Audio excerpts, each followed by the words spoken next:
Story describes a special place that the children called Paradise, a small marshy thicket at the bottom of a field near their house. Although it was not very big, it seemed endless to them because the trees and bushes were so close together that one could not see its end. In winter, the ground was damp and muddy, so nobody went there except cows, who didn't mind the wet. But in summer, the ground dried, turning the thicket fresh and green, full of wild roses, sassafras, and birds' nests. The cows had created narrow, winding paths, which the children loved to explore. The children reached paradise through some wooden bars, climbing or scrambling over them. Once inside, they ran excitedly toward the thicket, full of wonder at what the fairies might have done since their last visit.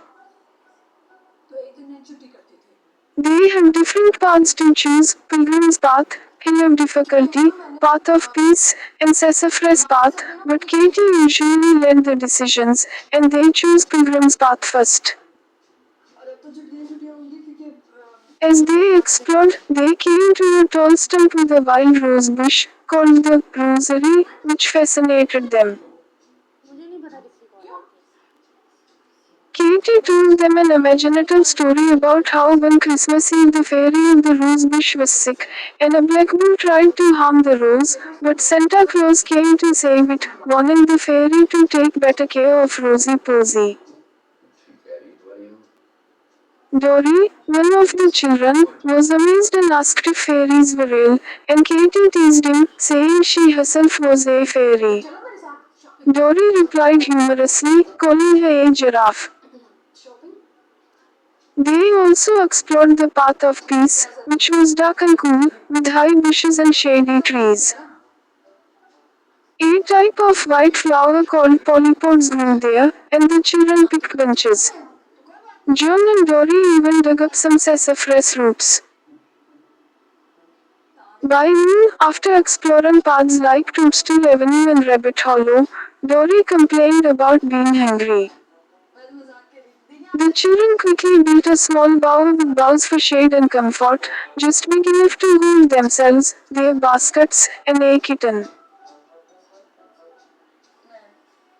Inside, Katie opened the baskets to reveal a delightful feast prepared by Aunt Izzy: ginger cakes, buttered biscuits with cold lamb, hard-boiled eggs, bread and butter with corned beef, and molasses pies baked in sauces.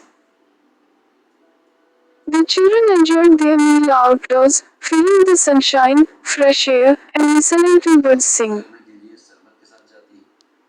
After eating, the children played a game pretending to be grown-ups, sharing their future ambitions.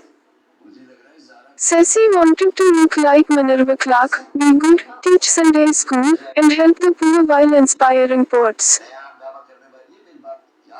Clover dreamed of living in a yellow castle, wearing gold and silver dresses, and having magical ponds of scents. Elsie wanted to be even more beautiful, big, and clever. Dory dreamed simply of eating turkey and batter puddings every day and growing so big that nobody would limit his portions.